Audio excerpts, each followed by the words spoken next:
The night wraps around you like a soft cloak of velvet, dark but not empty. The silence hums with something ancient, something holy.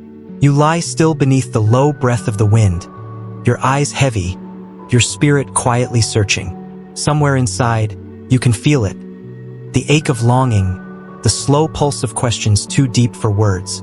You've come here not to escape, but to remember, to return to the beginning, not just the world's, but your own. Before fear, before shame, before the noise and the ache and the forgetting. You breathe in slowly, you let go gently, and the voice of the first dawn begins to rise. Not loud, not thunderous, but soft as dew resting on a garden leaf. It says, "Let there be light," and somehow it speaks not just of stars or sun, but of something stirring inside you. There has been a weariness in you, hasn't there? Quiet, aching kind. Not the weariness of muscles or work, but the kind that settles deeper into the folds of your spirit. You've been walking through days that feel unfinished, nights that are long but not restful, moments that should feel sacred, but somehow pass like shadows. Sometimes you wonder if God still sees you, if he remembers the blueprint he etched into your bones, if the hands that flung stars into being still reach for your face in the dark. You've whispered your doubts in the mirror. You've traced the edges of guilt like a familiar path. And there are times, quiet, holy times, when you want more than anything to believe that your life began in love, not accident. That you were spoken into existence, not by chance, but by choice. You long to remember who you were before the noise, before you tried to earn being seen, before the world told you what you were worth. So tonight, you come back to Genesis, not as a student, but as a soul, not to study what happened, but to awaken what still lives inside you. You close your eyes, and in the hush that follows, you let the first sentence rise. In the beginning, God created the heavens and the earth. Genesis 1 verse 1.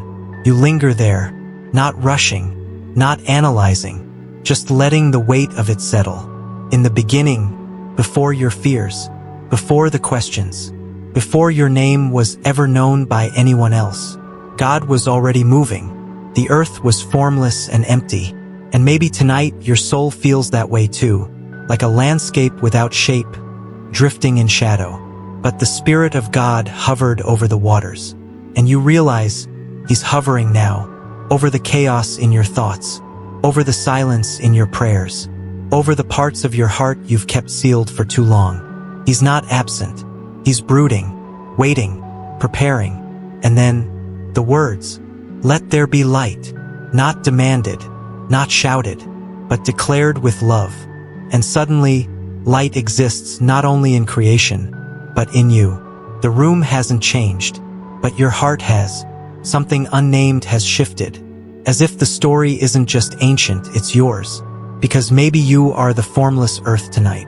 And maybe he is speaking over you, not just the galaxies. Maybe the same God who ordered chaos into beauty is still doing that in your chest, in your silence, in your dreams. You begin to see it now, the rhythm of the beginning, the days unfolding like breath. Day 1, light and darkness. Day 2, sky and sea. Day 3, land and life. Day 4, sun, moon, and stars. Day 5, birds and fish. Day 6, beasts of the earth. And then you, yes you, not as an afterthought, but as the crescendo. He didn't just make you, he formed you, breathed into you, named you his own, and he called it good. Do you hear that? He called it good. Not perfect, not impressive, but good. And that word still lingers over you, even in your brokenness. You carry Eden in your bones, even when life feels like exile, even when the serpent still whispers in the corners of your thoughts. You were made in the image of God. And that truth is not undone by fear, by failure, or by forgetting.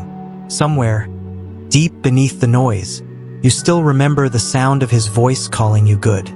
The night deepens, but so does the knowing. You imagine that first garden, lush, God walked with his creation, with Adam, with Eve, in the cool of the day like a friend in the quiet. And he still does. You may not see him, but sometimes, in the stillness, you feel him brushing against your spirit. a knowing, a warmth, a gentle weight pressing on your heart like sunlight on closed eyes. You were never made to walk alone. That was never part of the original design. And you don't have to wait for heaven to know the garden again. Sometimes it returns in moments like this, when the world is quiet and you let yourself be seen. The truth hums low in your chest. You are not lost. You are not forgotten. You were created with intention, formed in love, called by name. And now, you let the words become a lullaby. Let there be light in your thoughts, in your wounds, in the corners of your memory you keep tucked away. Let there be light over the chaos you carry, over the fear you hide, over the places you've stopped hoping.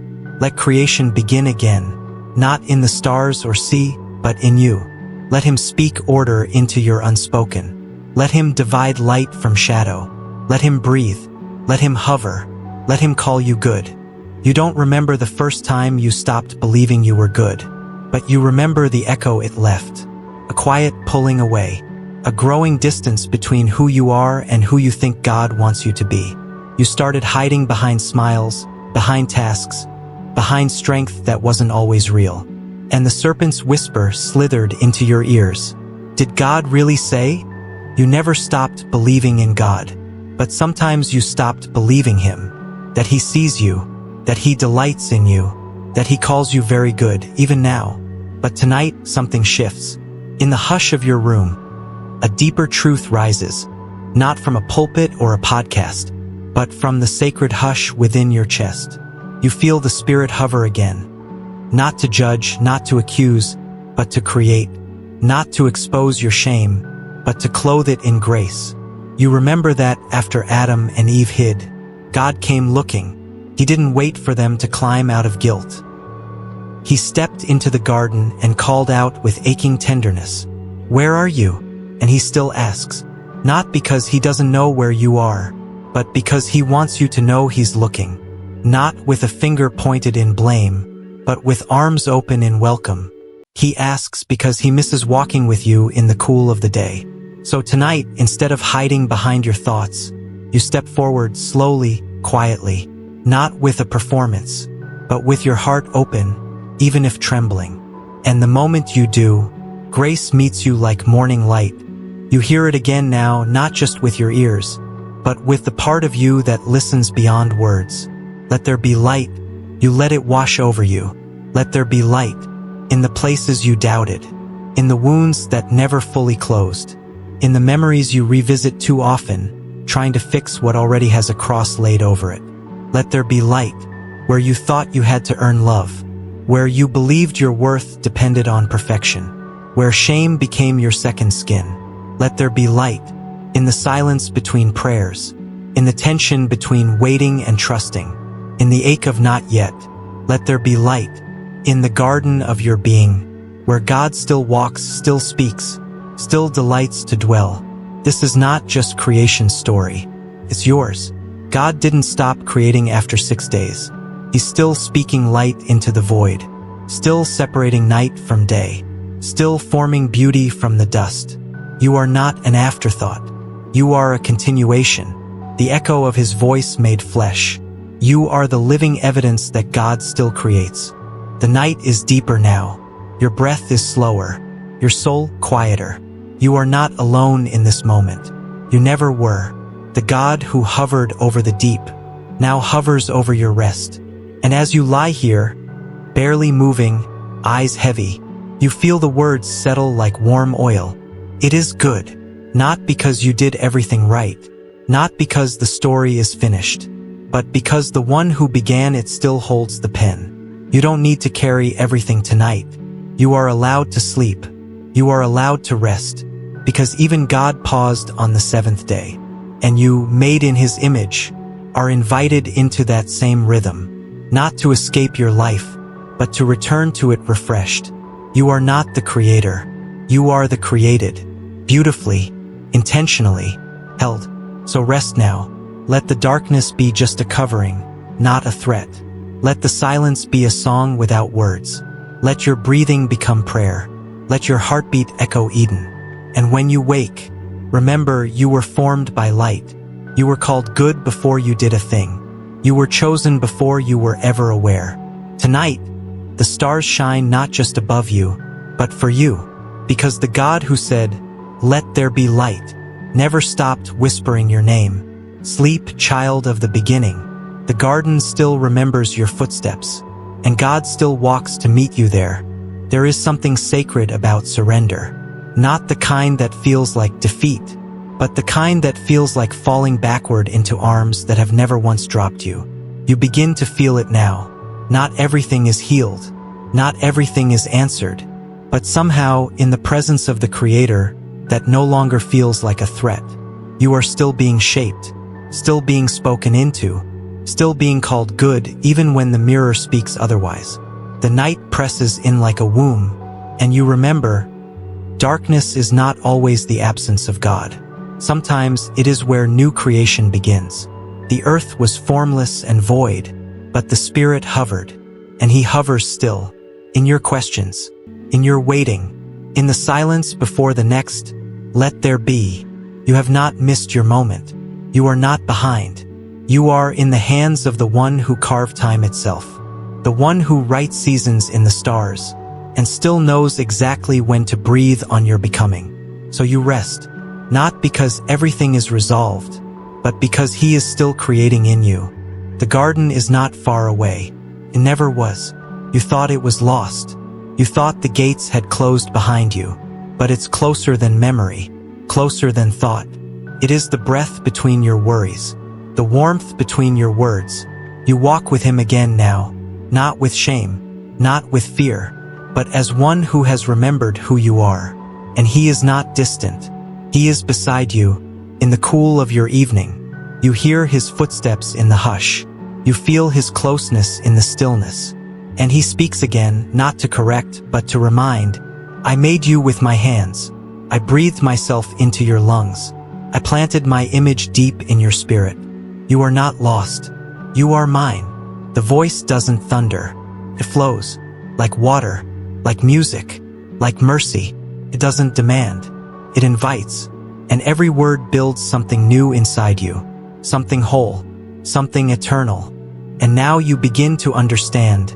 Creation wasn't just about stars or trees or oceans. It was about you. He could have spoken you into being from afar, but He chose to come close, to kneel in the dust, to shape you with His hands.